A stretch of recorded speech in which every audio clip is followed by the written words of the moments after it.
వి gold trusted gold buyers తాకట్టులో ఉన్న బంగారాన్ని విడిపించి ఈ రోజు ఉన్న మార్కెట్ ధరకే కొనబడును. మరిన్ని వివరాలకు సంప్రదించండి 7710772020. నాకు తెలిసి గంగాధి నెల్లూరులో ఎంతో మంది ఎమ్మెల్యేలు వచ్చారు.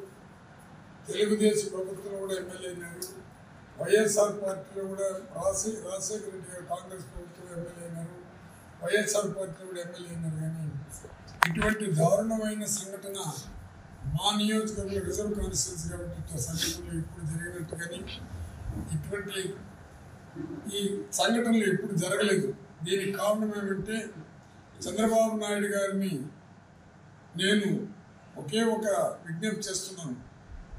ఇక్కడ ఉండే ఎమ్మెల్యే గారు, రాష్ట్రం ఉండే ఎమ్మెల్యేలు అందరూ ఏమంటున్నారంటే మేము టికెట్ తెచ్చుకునే దానికి కొన్ని కోట్లు ఇచ్చి టికెట్లు తెచ్చుకున్నాము, మా సొంత డబ్బుతో మేము ఎలక్షన్లో నిలబడినాము, మేము డబ్బులు సంపాదించుకోవాలా, అదే మా ధ్యేయం అని చెప్పేసి ఆశ అలవాటు ఈ ప్రభుత్వానికి జరిగినటువంటి ఎమ్మెల్యేలకి పూర్తిగా వాళ్ళు ఎవరైనా కానీ ఎమ్మెల్యేలు ఉండేవాళ్ళు ఇదే తందాలో పరిగెత్తుంటారు.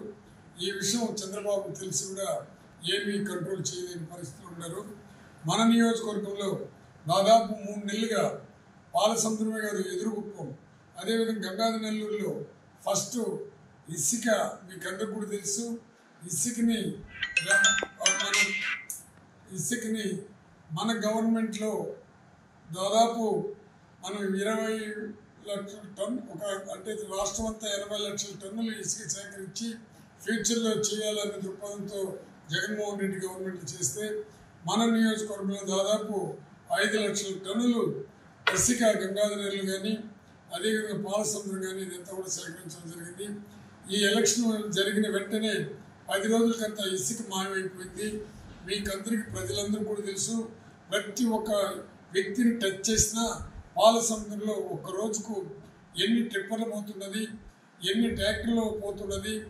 ఇక్కడికి కారణాలు ఏమంటే లోకల్ ఎమ్మెల్యే కానీ ఆయన అనుచరులు కానీ కాకుండా రెవెన్యూ డిపార్ట్మెంట్కి చెందినటువంటి ఎంఆర్ఓ, ఎస్ఐ, అదేవిధంగా మన హోమ్ డిపార్ట్మెంట్కి సంబంధించిన వాళ్ళకి అందరికీ కూడా ఈ విషయం తెలుసు. ఎక్కువగా మాట్లాడితే మేము మా పార్టీ వచ్చింది, మేము ఏమైనా చేస్తాము, మీరు ఎటువంటి పరిస్థితుల్లో మాట్లాడడానికి లేదని ప్రజలు భయభ్రాంతులు చేశారు. నిన్న ఈరోజు నేను టీవీలో చూసినప్పుడు చాలా తలవంచుకుని సిగ్గుతో బాధపడుతున్నాను. కలెక్టర్ గారు ఎంత సీరియస్గా యాక్షన్ తీసుకున్నా కింద ఉన్న వాళ్ళు పని చేయటం లేదు. ఈరోజు ఏదో కలెక్టర్ కూడా కొన్ని ట్రాక్టర్లని కొన్ని టిప్పర్ని సీజ్ చేసి తెలిసింది. ఎందుకు ఈ విధంగా చెప్తున్నానంటే మేము ఎంత సంపాదించినా పర్వాలేదని ప్రతి నియోజకవర్గంలో దాదాపు 200 కోట్లు ఇచ్చి 800 కోట్లు సంపాదించే కార్యక్రమం పూర్తి అయిపోయింది. మా నియోజకవర్గంలో అయితే ఇంకా చెప్పాల్సిన అవసరం లేదండి. నేను చెప్పడం కాదు, నేను ఎప్పుడు కూడా ఒకరిపైన అన్యాయమైన స్టేట్మెంట్ కూడా ఇవ్వను. మా ఎమ్మెల్యే గారు రాష్ట్రంలో ఉండే వాళ్ళందరూ ఇదే దందాలో పరిగెత్తున్నారు కాబట్టి ఇది కలెక్టర్ గారికి కూడా తెలుసు. నేను ఇంతకుముందు కూడా కలెక్టర్ గారికి 3 నెలల ముందు పాలసముద్రంలో జరుగుతున్నదని చెప్పినప్పుడు కలెక్టర్ ఆ రోజే యాక్షన్ తీసుకుంటామన్నారు. ఇంకా ఎస్పీ గారిని చెప్పాల్సిన అవసరం లేదు.